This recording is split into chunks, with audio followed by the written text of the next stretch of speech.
Saludos, estimados participantes del curso de Gerencia Industrial. Vamos a iniciar hoy lo referente al segundo módulo, que verificando lo que ustedes tienen allí en el aula virtual con respecto a este plan de evaluación, pues en este segundo módulo vamos a estudiar la formulación y evaluación de proyectos industriales, la cual pues tiene como fecha de presentación entre el 10 de marzo al 16 de marzo. En cuanto a la estrategia que vamos a utilizar, es similar a la del primer módulo, con un taller de aspectos teóricos y prácticos. En vista de que pues ustedes ya iniciaron conociendo algunos conceptos básicos y un repaso también de lo que se refiere a la gerencia, la relación que tiene la gerencia con las industrias y cómo se genera y se formula, pues básicamente ese concepto de gerencia industrial. Y también pues vinculando, por supuesto, hacia toda esa gerencia lo que es la planificación estratégica, desde su tipología y desde la acción con las diferentes herramientas que existen para llevar a cabo pues esta planificación dentro de una empresa en específico. Solo que aquí pues se va a segmentar sobre todo a nivel industrial.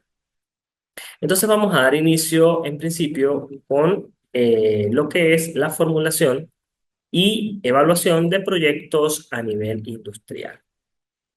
En principio, nosotros tenemos que aclarar lo que es un proyecto.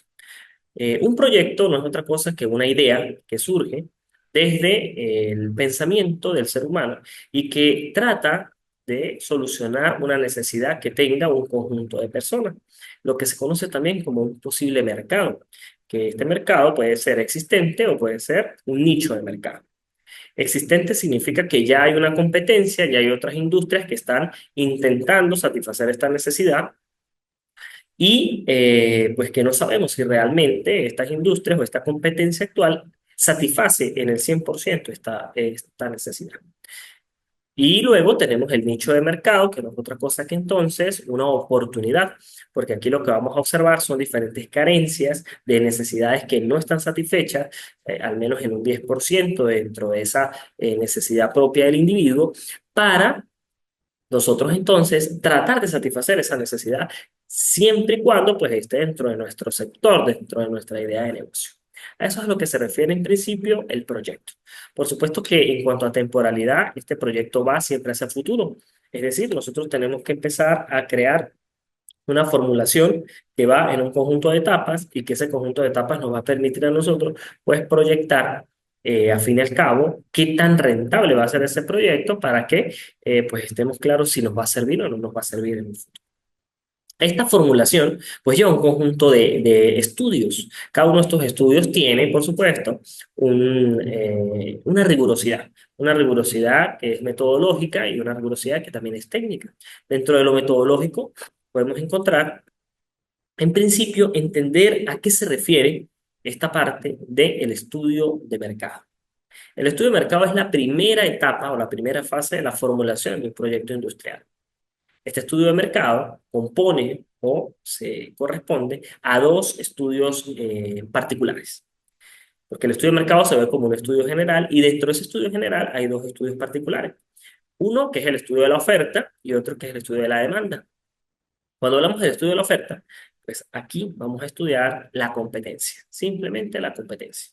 Mediante técnicas de recolección de datos, como por ejemplo la observación directa, y un instrumento de recolección de datos que puede ser una lista de verificación, un checklist, un registro anecdótico o simplemente un registro descriptivo de los hechos de lo que nosotros podemos observar. Lo que difícilmente se puede aplicar aquí, una entrevista o una encuesta, porque si bien es cierto, nosotros no podríamos preguntarle a la competencia cómo lo hace. ¿Vale? Entonces, es la forma de tratar de llegar a cómo está haciendo la competencia su trabajo mediante la observación directa. En cuanto al estudio de la oferta, pues nosotros debemos clarificar muy bien aquí lo que se conoce como competencia directa y competencia indirecta. La competencia directa, pues, es aquella que efectivamente está justo en nuestra industria, en nuestro rubro, tiene el mismo producto prácticamente, ¿ok? O las características que cambian de un producto a otro son muy mínimas, pero la necesidad sigue siendo siempre la misma hasta en precio-valor. Y eso es lo importante aquí. Ahora, cuando nosotros nos vamos hacia la competencia indirecta, entonces aquí entra es a jugar un concepto diferente o un concepto novedoso como lo que son los productos sustitutos dentro de un mercado. Porque esa competencia indirecta va necesariamente con productos sustitutos. ¿Qué es un producto sustituto? Es aquel producto que no tiene las mismas características, ya sean en aspectos químicos, físicos, de constitución, hasta en el precio-valor, no son iguales. Pero la clave aquí es que sí va a satisfacer la misma necesidad que mi producto. Y esto lo podríamos ver en función de alimentación, es decir, si satisface la necesidad de alimentarnos, pues está dentro de un producto sustituto. Si satisface la necesidad de la sed, está dentro de un producto sustituto. Si satisface una necesidad de afiliación, de relaciones interpersonales, también está dentro de un producto sustituto. Entonces, eso es lo que nosotros deberíamos también conocer dentro de esta competencia indirecta, porque a veces creemos que esa competencia indirecta no nos interesa, que está dentro de otro mercado y realmente, pues, a pesar que está dentro de otro mercado, sí nos interesa porque nos está quitando demanda, sí nos está quitando, pues, clientes, posibilidades de que la gente compre mi producto y no el otro. Y eso es muy importante poderlo entender en este estudio de la oferta. Una vez nosotros aplicamos toda esta técnica de recolección de datos, observamos dentro de la oferta y dentro de la competencia, tanto directa como indirecta, qué está ocurriendo con respecto a las P del mercadeo, que recordemos que podemos trabajar con las 4P si estamos dentro de un producto de manufactura, y con la 7P si estamos dentro de un producto de servicio.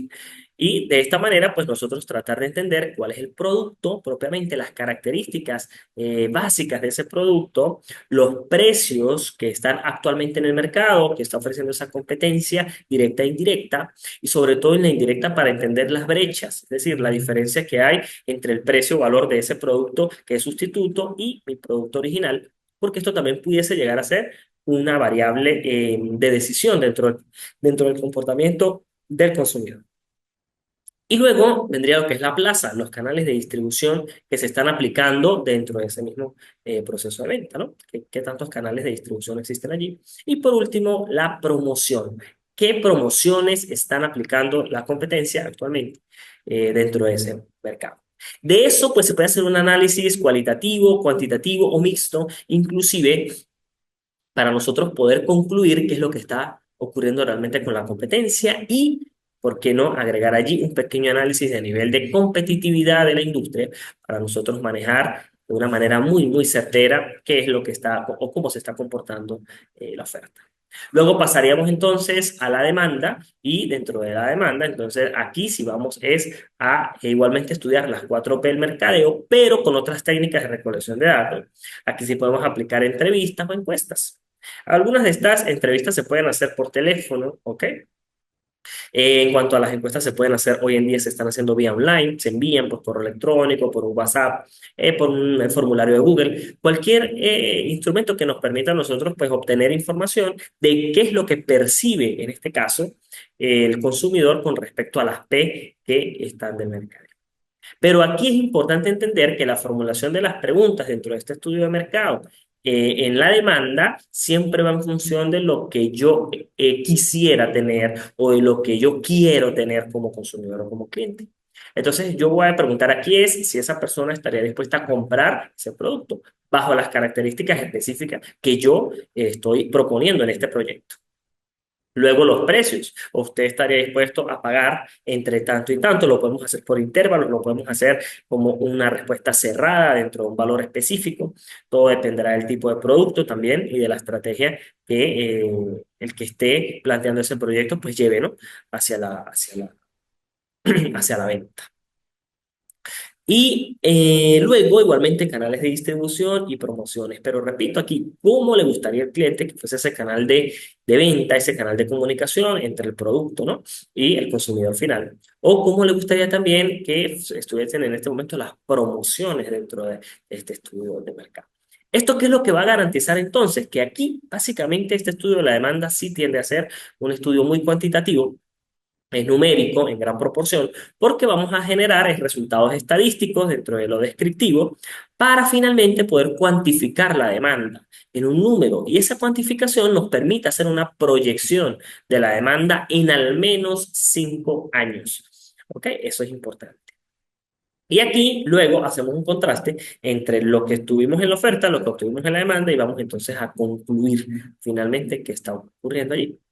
Sí, aquí hay varias posibilidades. La primera, que lo que la gente desea dentro de esas P es lo mismo que se está ofreciendo y que están recibiendo de la oferta. Y aquí, pues la tendencia dentro de este estudio tiende a ser mucho más complicada porque pues entrar allí en cuanto a penetración de mercado y tratar de quitar potenciales clientes a lo que ya existe va a ser un poco más complejo en vista de que ellos están satisfechos y lo que están ofreciendo es lo ideal. ¿Sí? Entonces se complica un poco aquí el proceso de la estrategia de introducción de ese producto en cuanto al proyecto. Está la otra posibilidad, que es que existan muchos nichos de mercado, es decir, debilidades dentro de este proceso, los cuales la competencia no las ha observado, porque a lo mejor son muy rutinarios en que pues siempre lo he vendido así, la gente me compra así, pero a lo mejor el poder de compra dentro del comportamiento psicológico de ese consumidor va más a la necesidad propiamente, ¿no? Y no a que realmente hay valor dentro de ese producto. Entonces, eso también es clave aquí, poder identificar algunas debilidades que hay entre esto. Y lo otro es que a lo mejor pudiese surgir un nuevo producto que la gente quisiera percibir dentro de ese mismo sector o dentro de esa gama y línea de producción que pueda tener un producto en específico. Esa sería entonces nuestra primera etapa que se conoce como estudio de mercado. Eh, Importante aquí empezar a medir o empezar a conocer si ese estudio de mercado nos da factible. ¿Qué es lo que nosotros podemos concluir como que nos da factible? Pues aquí básicamente lo que nosotros obtenemos es una conclusión de si ya ese proyecto que estamos formulando tiene una factibilidad a nivel de mercado. Y la teoría nos va a decir a nosotros que este proyecto industrial va a tener factibilidad a nivel de mercado siempre que exista clientes potenciales o siempre que esa demanda que nosotros calculemos al final sea positiva. Es decir, mientras existan personas que pues posiblemente nos compren ese producto, entonces eso hace que sea factible dentro del estudio de mercado o dentro desde el punto de vista de mercado. Yo siempre planteo aquí la connotación y digo, por supuesto que tiende a ser un poco eh, eh, como desafiante o generar confusión en la persona porque pudiese llegar a decir, ajá, profesor, pero aquí solamente me da que compran 10 personas, 15 personas, 100 personas, N cantidad de personas y con eso realmente va a ser factible y ya, pero yo no sé cuánto dinero me va a generar ese proyecto. Y es allí donde está entonces la real explicación. Y la respuesta es porque aquí solo estamos midiendo la factibilidad de mercado. Es decir, solo estamos concluyendo si hay gente, si hay consumidores o si hay clientes potenciales que pues me comprarían el producto. Más no estoy midiendo números a nivel financiero. Eso va a llegar en otra etapa de esa formulación del proyecto. ¿Ok? Entonces, sumamente importante estar claro que esa es la primera etapa. Ahora bien, si efectivamente ese número de demanda nos da cero, ¿ok? O ya no es un número relativamente pequeño dentro de las características del producto. Esto no es lineal. Hay productos que a lo mejor la demanda es muy pequeña por el segmento al que van dirigidos, pero nada más con la venta de uno de esos productos la ganancia es amplia. Entonces, pues la demanda es pequeña, pero la ganancia se satisface o la ganancia va en relación con esa demanda pequeña y ahí no hay ningún problema. Entonces, por eso hay que estudiar muy bien cada uno de los casos del producto para poder comprender si realmente puedo avanzar a la siguiente etapa. ¿Ok? Pero básicamente esa sería entonces la forma de concluir en el estudio de mercado. Cuando pasamos a la segunda etapa, ya ahí entra lo que es un estudio técnico. Ese estudio técnico tiene que ver, como su nombre lo dice, con todos los aspectos técnicos inherentes a ese proyecto industrial. Como ya yo conozco un número que traigo del estudio de mercado, que es la demanda, entonces ahora voy a empezar primero a buscar un estudio de localización de la planta industrial. ¿Ok? Localización de la planta industrial. Y ahí es donde nosotros nos preguntamos, ¿y cómo existe esto? ¿Cómo ocurre esto? Bueno, que básicamente aquí ustedes tienen que aplicar los métodos que van a ver en la asignatura de diseño de plantas industriales. Aquí hay métodos de localización dentro del ámbito cualitativo y el ámbito cuantitativo, cualitativo y cuantitativo. Uno de ellos, factores ponderados, otro de ellos, carga-distancia, otro de ellos, costo-distancia, ¿no? Y otro de ellos pudiese ser el centro de gravedad. Cualquiera de estos métodos se aplican. Generalmente yo recomiendo siempre aplicar la gran mayoría de métodos que se pueda, porque mientras más opciones nosotros tengamos en la mesa para poder determinar la localización de esa planta industrial, pues mejor será la decisión final que se tome, ¿no? Dentro de aquí, pues vamos a conocer entonces dónde va a estar ubicada finalmente esa planta industrial en este estudio técnico. Esa es la primera como fase dentro de ese estudio técnico, determinar la localización del proyecto. Hay proyectos industriales que en esta etapa a veces se omiten. Y se omite porque ya hay pues un valor adicional o una decisión con anterioridad por criterios propios de los accionistas o dueños de esa industria. Esa industria me refiero a esa empresa en particular. Y es aquí donde esa gente pudiese decir que ya tiene un local, que lo quiere montar en X sitio, ¿ok? Sin embargo, lo ideal siempre es hacer un estudio de localización, así sea con la localización que ya yo tengo más o menos en mente, y luego contrastar lo que yo poseo con lo que me arroja el estudio de localización para poder verificar si realmente hay alguna similitud o no y si pudiese llegar a concluir que finalmente la localización que yo traigo con anterioridad pues no va a dar o no va a ser funcional o al contrario, a lo mejor llegamos a concluir que sí llega a ser funcional porque el estudio pues arroja también similitud con lo que traemos con anterioridad. Eso dentro del estudio de localización. Luego de tener la localización, entonces nos consultamos si allí se va a arrojar algún tipo de costo de inversión en función de alquiler o de lo que es mejoras a ese mismo local arrendado o mejoras al local que puede ser propio, pero hay que invertir de cierta manera en pintura, alguna remodelación de pared, lo que es los techos, impermeabilizar, cualquier deterioro que tenga ese local y que por X o Y razón, pues nosotros tengamos que mejorarla para poner en marcha el negocio. Entonces, eso hay que desglosarlo en esa fase. Luego de tener la localización, vamos a empezar a hacer una descripción general de todos los procesos industriales que son necesarios para la elaboración de ese producto. Aquí se hace también como en dos etapas. Una fase que es netamente descriptiva, donde nosotros vamos a redactar cada uno de los procesos. Pero esta redacción de procesos tiene que ser también en función de los accionistas, los dueños, porque ellos, de una u otra manera, son los que van a conocer cómo quieren que se elabore ese producto. Y eso es muy importante, porque yo puedo simplemente buscar el proceso de elaboración del cemento, el proceso de elaboración de un caucho, el proceso de ensamblaje o de elaboración de un carro, ¿ok? Y ahí va a haber un estándar. Pero siempre hay elementos diferenciadores a veces de un proceso a otro, porque hay características, sobre todo a nivel de recetas, de cantidades, de cierto tipo de insumos que llevan un producto y otro no, a pesar que sean similares.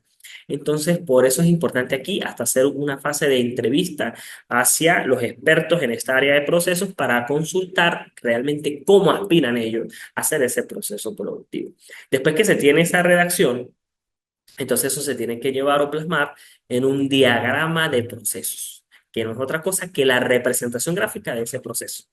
¿Dentro de qué? De una normativa, dentro de una estructura que ustedes también van a desarrollar más adelante en la asignatura de ingeniería de métodos. Y allí pues ustedes van a conocer cómo se debe elaborar un diagrama de procesos.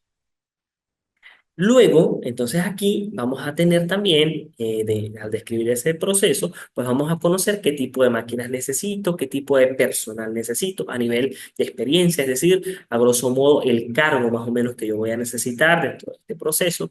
Y eso me va a permitir a mí también hacer un primer presupuesto de materia prima, de insumos, de personal, de máquinas, ¿ok?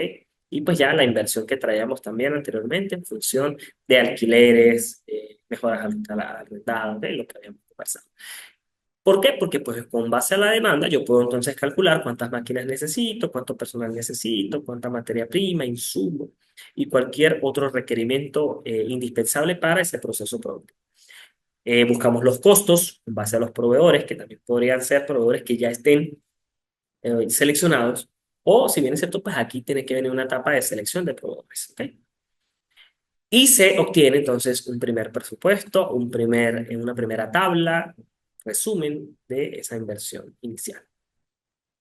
Y aquí, pues, lo que tenemos que mirar para poder concluir si es factible este estudio técnico o no, son las características propias de cada sitio. Primero, la localización, que donde nos arroje esa localización, pues realmente sea viable dentro de los parámetros normales, ¿no? Entonces, eso es uno de los primeros, de las primeras etapas. Segundo, que el proceso productivo que yo voy o que pretendo crear, pues sea también viable, que tenga diferentes alternativas, que existan las máquinas, que exista el personal capacitado para poner en marcha el mantenimiento de los equipos, el funcionamiento de los equipos y la misma operatividad en general de todo lo que va a ser el desarrollo del proceso. ¿Y por qué ocurre esto? Porque hay circunstancias en las que se necesitan cierto tipo de profesionales en un área o una región para operar una máquina. Resulta que en esa área o región pues no existe ese tipo de profesional. Entonces ahí es donde hay que empezar a mirar otras alternativas como posibilidad de traer personas del extranjero que puedan trabajar en ese contexto. Y eso a veces pues complica un poco la factibilidad, porque diríamos nosotros, bueno, ¿qué tan factible es que una persona de otro país venga a trabajar, por ejemplo, al nuestro? Entonces, de ahí estaremos dando ya un principio o una conclusión de la factibilidad que pudiese tener ese proyecto. A nivel técnico, por supuesto.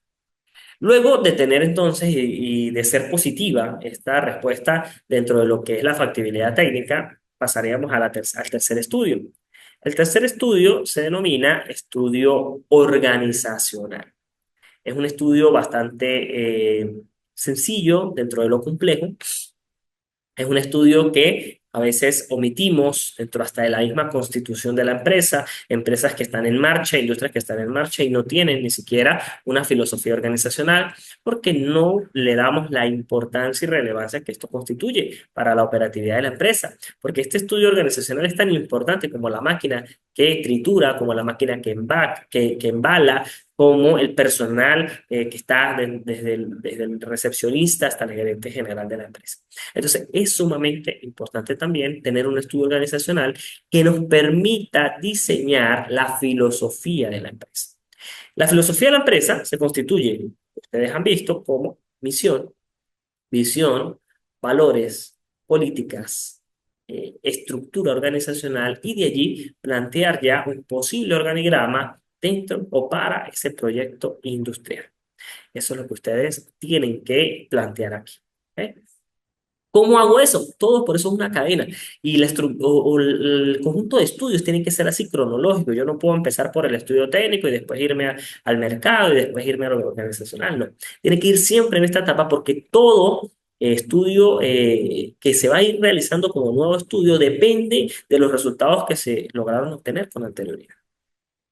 ¿Y qué voy a tener yo aquí? Como conozco del estudio técnico la cantidad de trabajadores que voy a necesitar y más o menos el perfil que cada uno de ellos debe tener para operar en su puesto, pues entonces de ahí yo puedo crear un organigrama, porque ya sé entonces más o menos cómo va a estar constituida la empresa a nivel de jerarquía y crear ya esos canales de comunicación, que va a ser dentro de la parte estratégica del gerente general, si ahí van a haber coordinaciones o sugerencias y luego las sugerencias, coordinaciones y luego que va a existir debajo de cada una de esas dependencias y eso entonces va a permitir tener mayor claridad dentro de la elaboración de ese organigrama. Eso es sumamente importante.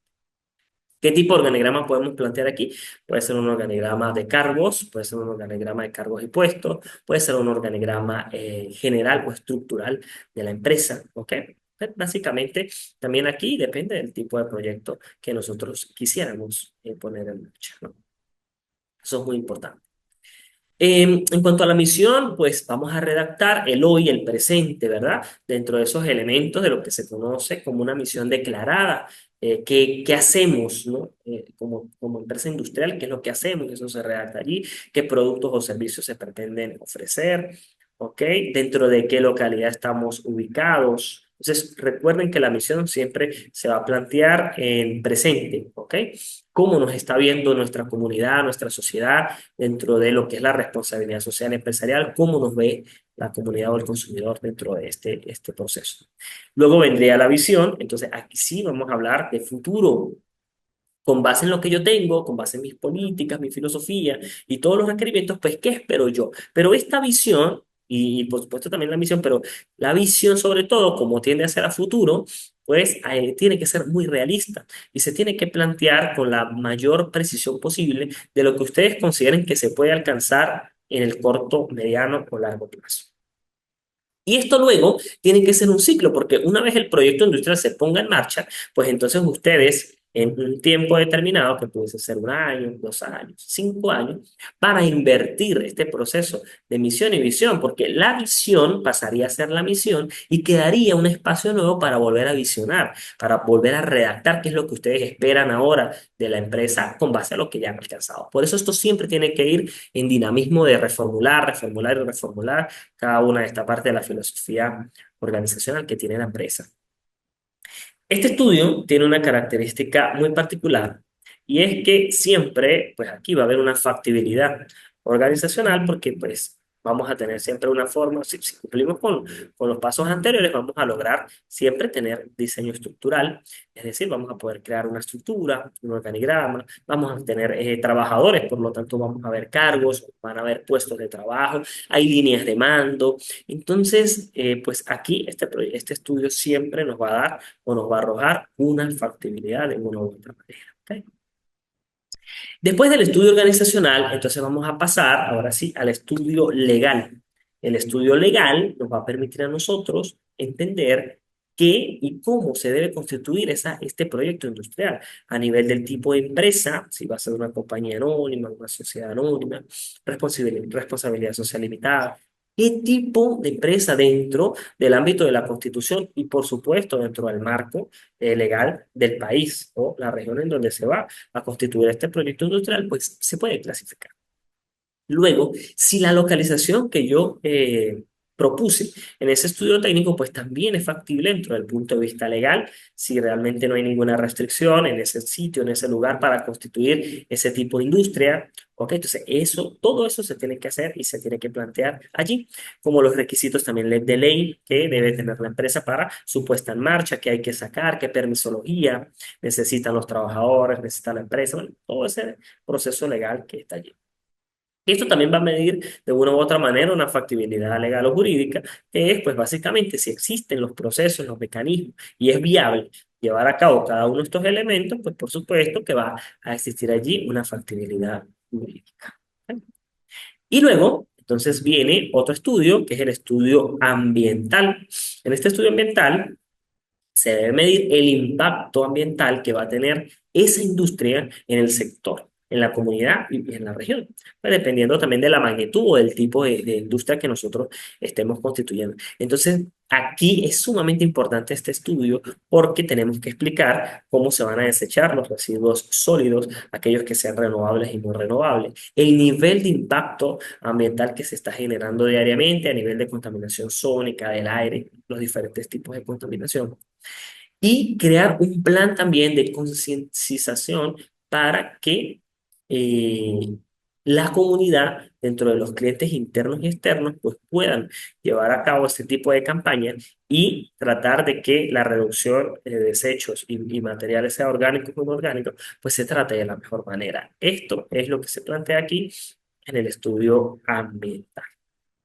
Y luego viene, por último, lo que es el estudio económico y financiero. Entonces, aquí sí es ya donde nosotros vamos a empezar a cuantificar, ¿sí? A mostrar números que tienen que ver con los aspectos, como bien dice allí, dentro de las finanzas, del dinero, para poder finalmente concluir si este proyecto industrial nos va a generar rentabilidad o no. Y la finalidad de esto es tratar de que ese estudio económico y financiero lo logremos dividir en los dos, como bien están allí, porque se involucran en uno solo, el nombre viene entre uno solo, pero realmente hay dos. Realmente hay que trabajarlos por separado, a pesar de que también uno depende del otro. Porque cuando hablamos del estudio financiero, aquí lo que debemos hacer es con todos los datos que traemos de los estudios anteriores, en función de ingresos, costos, gastos, pues crear cada una de esas estructuras financieras que necesita la empresa.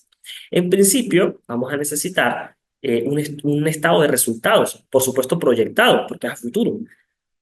Entonces aquí vamos a medir ingresos ¿Y de dónde van a salir esos ingresos? Pues recuerden que los ingresos se calculan como un precio de venta por una demanda o por una venta, dependiendo de si es histórico o va proyectado. Pero en este caso, al ser proyectado, porque es un proyecto, pues va con demanda. ¿Y de dónde vamos a sacar esa demanda? Del estudio de mercado. ¿De dónde vamos a obtener el precio de venta? Aquí vamos a calcular el precio de venta de cada uno de sus productos en función de la misma estructura de costos que cada uno de nosotros trae para la elaboración de ese proyecto. ¿Ok? Eso a nivel financiero.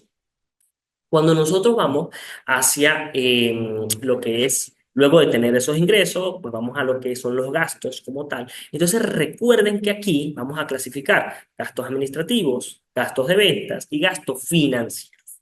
Gastos administrativos, todo lo que tiene que ver en materia administrativa y operativa de la empresa.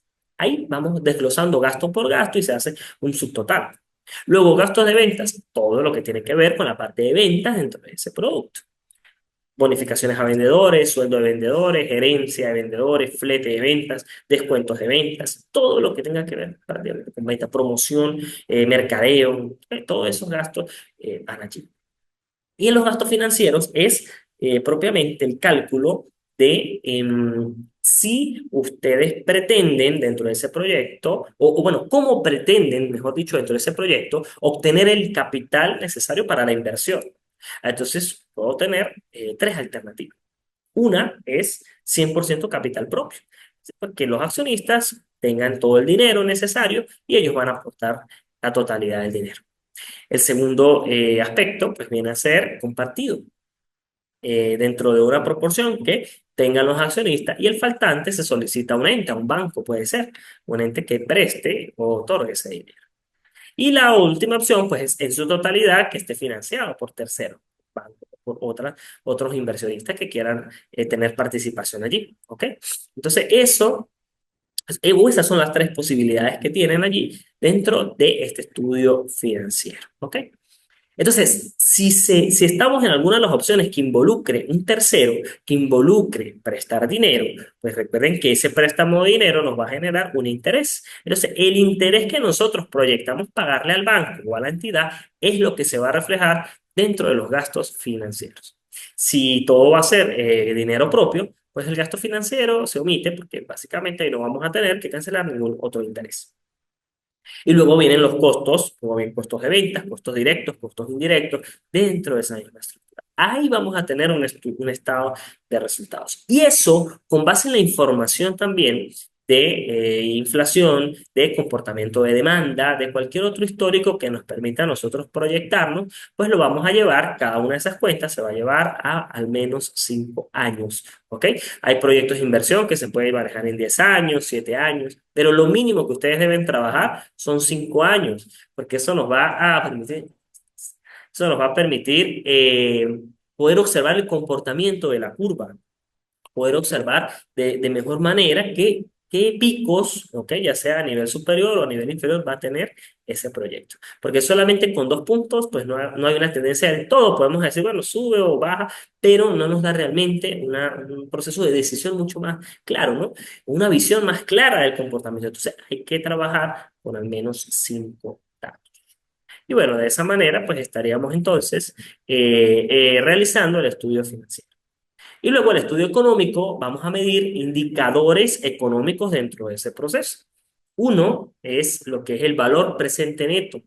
El valor presente neto nos va a permitir a nosotros, pues, conocer si realmente a hoy, porque por eso se conoce como valor presente, si a hoy ese proyecto nos va a dar ganancia o pérdida. El indicador nos dice, si ese valor presente es mayor que cero, pues nos está dando ganancia. Por lo tanto, aceptemos el proyecto. Si ese valor presente nos da menor que cero, hay pérdida, por lo tanto no aceptamos el proyecto. Si ese valor presente nos da cero, obviamente nos da igual a cero, pues ahí no estamos ni obteniendo ni ganancia ni pérdida. Por lo tanto, pues dice que la decisión queda ya libremente, ¿no? ¿Qué habría que hacer propiamente aquí? Sin embargo, tratar de ver cómo se pudiese hacer un análisis de sensibilidad para que ese cero aumente y se convierta en positivo. Porque al tener ese cero en positivo, pues ya va a haber una ganancia, ¿no? Y bueno, tratar de aplicar ciertas estrategias de ventas que nos permitan a nosotros aumentar de cierta manera ese número, ¿no? Eso a nivel de estrategia. Luego tenemos otro que se conoce como el periodo de recuperación de capital. El periodo de recuperación de capital lo que le va a permitir es calcular el tiempo que tarda el tiempo que va a tardar ese proyecto industrial en retornar el capital. Si invertimos $100.000, ¿en cuánto tiempo vamos a recuperar esos $100.000? Eso es lo que nos dice el periodo de recuperación de capital. Esta decisión sí tiende a ser mucho más subjetiva dentro del proceso de los accionistas porque pues habrá accionistas que les parece poco tiempo, mucho tiempo, ¿sí? Entonces, realmente aquí la decisión en función de este indicador va a depender más de lo que los accionistas consideren. Pero lo que sí es bien importante es entender que aquí lo que nos arroja es un número de tiempo. Y luego tenemos la tasa interna de retorno, que se conoce como TIR. Esa tasa interna de retorno pues, nos va a permitir a nosotros conocer el porcentaje de rentabilidad que va a tener ese proyecto finalmente. Esta tasa interna de retorno, al ser un porcentaje, pues nos permite comparar o se compara con las tasas de interés que tenga el Banco Central del país en donde nosotros estamos haciendo este proyecto. ¿Por qué se hace esto? ¿Por qué ocurre esto? Porque cuando es una tasa interna de retorno, o cuando el valor de la tasa interna de retorno es mayor, ¿sí?, que la del Banco Central del país, pues esto nos dice que sí es rentable, es decir, vale la pena generar este tipo de proyectos porque nos va a obtener más rentabilidad que lo que nos ofrece un banco. También habría que mirarlo en función de la brecha, ¿no? ¿Qué tan alto es? Y la otra alternativa sería que esto sea menor, ¿no? A la tasa interna, que la tasa interna de retorno sea menor a la tasa del Banco Central de Venezuela. Esto nos va a decir implícitamente, pues no es rentable porque sale mejor simplemente tomar ese capital que yo voy a generar como una inversión y suministrarlo a la banca para que la banca me pague intereses sin yo tener que hacer ningún mayor esfuerzo. Entonces, bueno.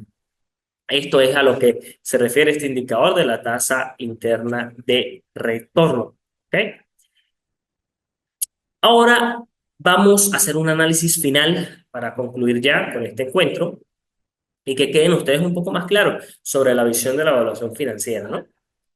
Eh, en principio, nosotros podríamos decir, realmente cuando podemos unir estos tres indicadores, como es la tasa interna de retorno, el periodo de recuperación de capital y el valor presente neto, la decisión ideal tiene que ser y tiene que venir dentro de una decisión que armonice a los accionistas. Y que armonice a los accionistas porque cada persona es un mundo, cada persona tiene un pensamiento de necesidad muy diferente y esto hace que efectivamente pues cada quien tenga una percepción dentro de qué es ganancia y dentro de que esa ganancia se convierta en rentabilidad, porque la ganancia es un número positivo, pero esa ganancia pues a lo mejor no termina siendo rentable del todo para cada persona. Entonces por eso hay que también consultar finalmente en este proyecto con cada accionista, plantear los resultados, explicar los resultados y de esa manera pues que ellos sean los que tomen una decisión de lo que consideran si es factible o no, por supuesto, con el asesoramiento de los expertos, pero finalmente son ellos los que tienen la decisión. Entonces, bueno, un gusto haberlos acompañado en este encuentro. Espero haya sido de reflexión para entender, a grosso modo, cómo es el proceso de formulación y evaluación de un proyecto industrial. Les invito a revisar el material de apoyo que va a estar allí en el módulo 2, así como también pues, ir realizando la actividad propuesta para que ustedes puedan refrescar esos conceptos relacionados a todo este proceso del estudio y finalmente vamos a ir haciendo un pequeño ejemplo de cómo se llevaría a cabo estas etapas de la formulación del proyecto.